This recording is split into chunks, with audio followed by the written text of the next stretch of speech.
గోకులంలో ఆటలాడిన, దుష్టులను వేటాడిన, కురుక్షేత్రంలో గీతాబోధ విధాత, ద్వాపరావతార చరిత.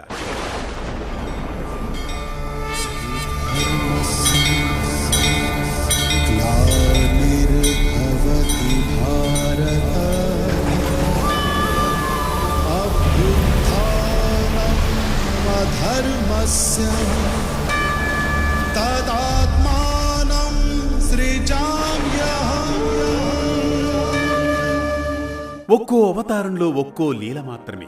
మరి ఏ అవతారంలో లేని లీలలు?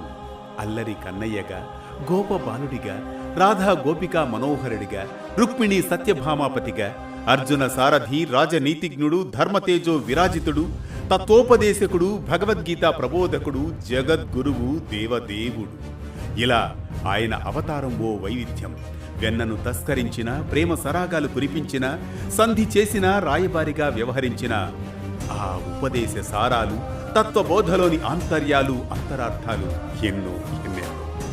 అలాంటి మహోన్నత అవతారంగా సాగే శ్రీకృష్ణావతారానికి బీజం ఎలా పడిందో తెలియజేస్తూ సాగే అనగనగాలోని నేటి కథనమే గోకులంలో ఆటలాడిన, దుష్టులను వేటాడిన, కురుక్షేత్రంలో గీతాబోధ విధాత, ద్వాపరావతార చరిత.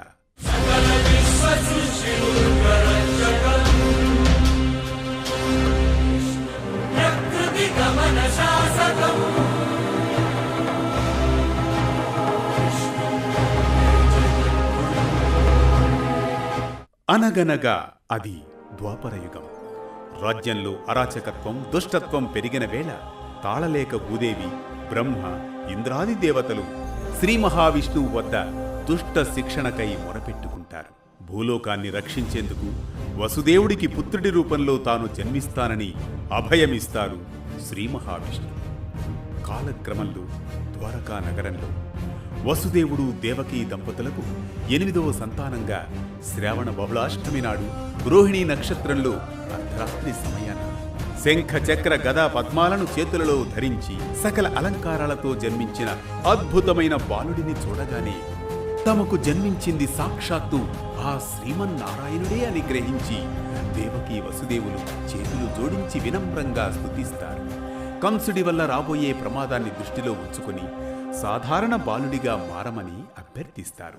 తనను వెంటనే గోకులానికి తీసుకువెళ్లి యశోదమాత పక్కన ఉంచి ఆమెకు అప్పుడే జన్మించిన బాలికను తీసుకురమ్మని చెప్పి తాను సాధారణ పసివాడిలా మారిపోతాడు శ్రీకృష్ణుడు. ఇలా జరుగుతుంది శ్రీకృష్ణావతారం. దేవకి అష్టమ సంతానం కృష్ణుడు పుట్టిన వెంటనే కంసుడు పూతన అనే రాక్షసిని చంపమని చెబుతాడు. పూతన తన విషపూరిత పాలతో శిశువును చంపాలనుకుంటుంది. కానీ చిన్నారి కన్నయ్య శిశువుగానే నవ్వుతూ పూతనని అమాంతంగా అంతం చేస్తాడు. ఆ చిన్న శిశువు.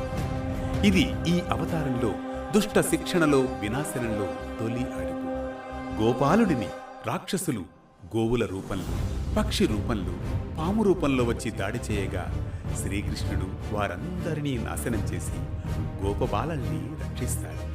ఇవి భూమిపై ఉన్న చెడు శక్తుల నిర్వీర్యతకు సంకేతాలు. యమునా నదిని విషపూరితం చేసిన కాళీయనాగుని కృష్ణుడు నదిలోకి దిగి తలలపై నాట్యం చేస్తాడు. ఇది దుష్ట శిక్షణతో పాటు క్షమ, కరుణ మిశ్రమ ఘట్టం. ఇంద్రుడు గోపాలులపై వర్షం కురిపించి అహంకారంతో వ్యవహరించాడు. శ్రీకృష్ణుడు గోవర్ధనగిరిని ఎత్తి గోపాలను రక్షిస్తాడు. ఇది దుష్ట శిక్షణ, భక్త రక్షణ రెండూ కలగలిసిన ఘట్టం. మగధరాజు జరాసంధుడు కంసమిత్రుడు. శ్రీకృష్ణుడు భీముని సహాయంతో జరాసంధుని చంపించి రాజ్యాన్ని ధర్మపరిచాడు. శిశుపాలుడు 100 సార్లు శ్రీకృష్ణుని నిందించాడు. అతను హద్దు దాటినప్పుడు శ్రీకృష్ణుడు సుదర్శన చక్రంతో శిరచ్ఛేదనం చేస్తాడు. దంతవక్త్రుడు కూడా అదే విధంగా సంహరించబడతాడు. నరకాసురుడు 16,000 మంది స్త్రీలను బంధించి ఉంచాడు. కృష్ణుడు సత్యభామతో కలిసి యుద్ధం చేసి నరకాసురుణ్ణి సంహరిస్తాడు. బంధింపబడ్డ స్త్రీలకు విముక్తి కలిగిస్తాడు.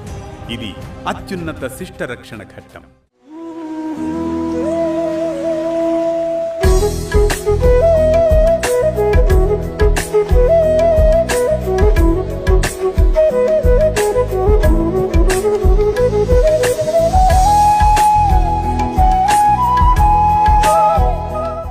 శ్రీకృష్ణుని ప్రతి యుద్ధం, ప్రతి సంహారం వెనుక ఒకే సూత్రం: ధర్మ సంస్థాపనార్థాయ సంభవామి యుగే యుగే.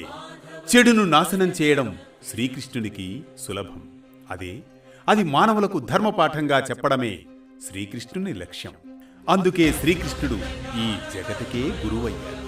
కృష్ణం వందే జగద్గురు.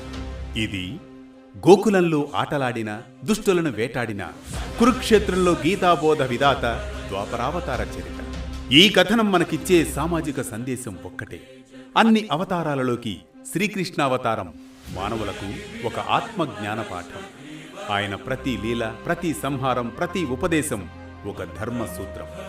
గోవర్ధనగిరిని ఎత్తిన బలం కంటే గోపాలుల్ని రక్షించిన కరుణ గొప్పది. శిశుపాలుని సంహారం కంటే క్షమించగల హృదయం ఉన్నతం.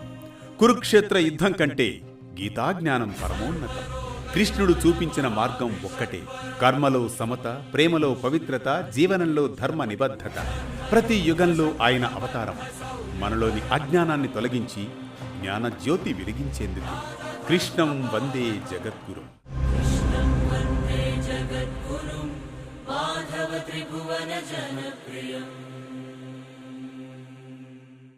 ప్రతినిత్యం ఓ కథనం, సూటిగా, స్ఫూర్తిమంతంగా, సామాజిక సందేశంగా. అనునిత్యం అనగనగా అంటూ సాగే కథా ప్రవాహంలో మరో ఘట్టంతో మళ్ళీ కలుద్దాం రేపటి అనగనగాలో. కొనసాగుతూనే ఉండండి వేటు న్యూస్తో.